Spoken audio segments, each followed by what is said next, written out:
Ternyata Anies bukan hanya kacang yang lupa kulitnya, tapi juga bayi yang lupa rahimnya. Maling kundang yang durhaka kepada ibunya mendapat kutukan menjadi batu. Lalu kalau Anies Baswedan durhaka dengan orang-orang yang membantunya, dapat ganjaran apa? Nggak mungkin dong dia juga bakalan jadi batu. Karena ini bukan legenda cerita rakyat, tapi ini realita kehidupan elit politik macam capres junjungan Nasdem itu.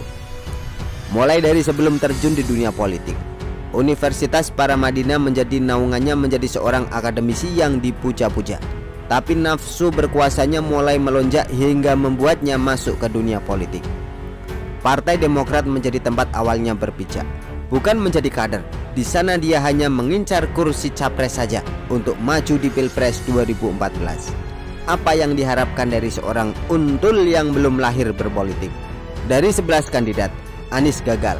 Dahlan Iskan kala itu yang memenangkan konvensi capres Partai Demokrat belum juga bergerak jauh. Demokrat kehilangan Dahlan karena kena operasi tangkap tangan oleh Komisi Pemberantasan Korupsi. Anies yang tadi menjajaki Demokrat hanya karena menginginkan kandidat capres kembali bergerilya untuk mencari posisi kuat, hingga akhirnya dia masuk ke tim kemenangan Presiden Joko Widodo. Bersama Jokowi, Anies menjadi orang baik. Dia berada di kubu yang benar. Dia paham betul bagaimana keburukan rival Jokowi, yakni Prabowo Subianto. Keberaniannya untuk menyuarakan kebenaran ku acungi jempol. Sebagai tim sukses Jokowi, Anies mengajak publik untuk memilih capres yang bisa kerja, bukan hanya modal duit macam Prabowo saja.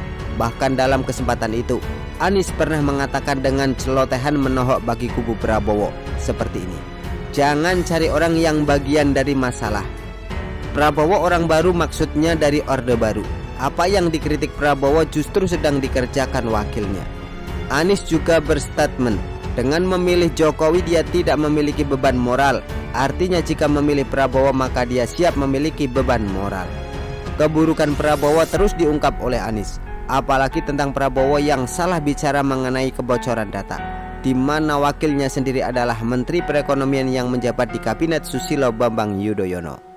Prabowo sendiri memang gemar berbicara tanpa arah, yang justru mencelakai dirinya sendiri, karena apa yang ia lontarkan ke publik adalah aibnya sendiri ataupun aib kubu yang berada di pihaknya.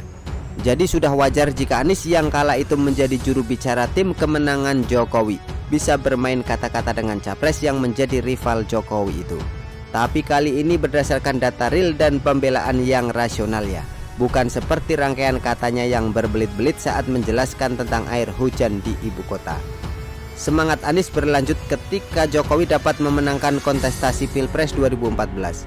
Barulah Jokowi memberinya amanah sebagai Menteri Pendidikan dan Kebudayaan.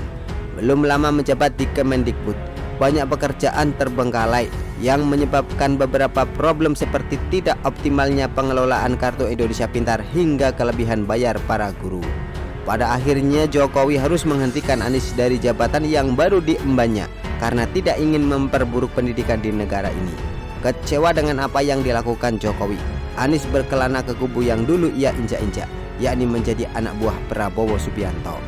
Belum juga mendalami peran sebagai kader, Anies diimingi posisi sebagai calon gubernur DKI Jakarta pada Pilkada 2017.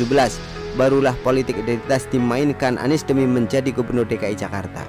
Di awal menjabat, ex-gubernur satu itu sudah kembali berstatement untuk tidak akan mengkhianati Prabowo di hadapan publik. Dengan gamblang Anies mengucapkan tidak akan maju nyapres jika Prabowo maju nyapres.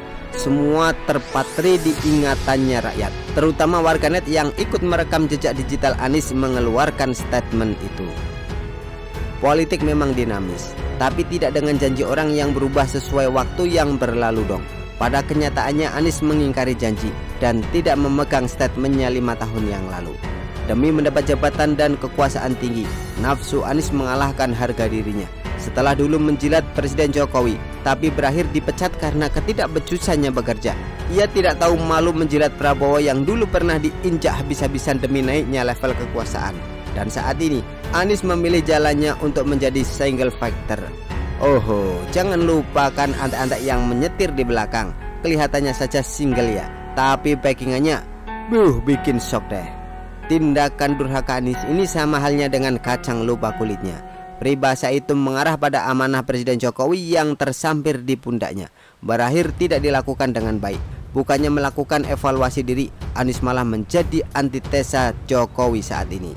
Pengkhianatan Anies terhadap Prabowo yang telah menjadikannya gubernur di ibu kota membuatnya mengalami krisis kepercayaan publik. Jalan politik yang dianut Anies ini memang brutal. Demi kekuasaan dan nikmat-nikmat lain, ia berani menggadaikan amanah dan rela merendahkan harga dirinya.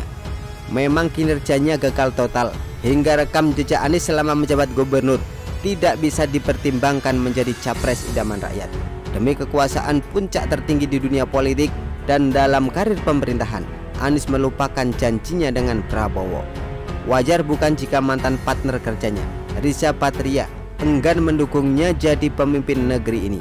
Wong sama yang melahirkannya menjadi gubernur saja berkhianat, apalagi nanti sama rakyat yang jumlahnya lebih dari satu. Semakin mudah bukan?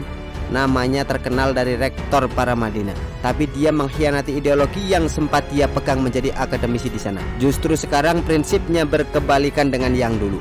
Semua diputarbalikkan demi menunjang kehidupan berpolitiknya yang amat kotor. Sejak tahu jalan politik Anies ini, aku semakin yakin bahwa dia adalah cerminan dari maling kundang.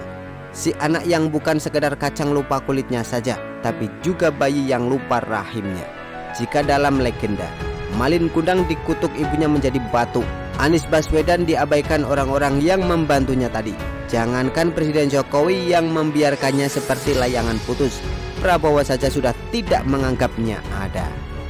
Begitulah kura-kura. Artikel diambil dari syukur.com, ditulis oleh Nikmatul Sugiarto. Bagaimana menurut Anda?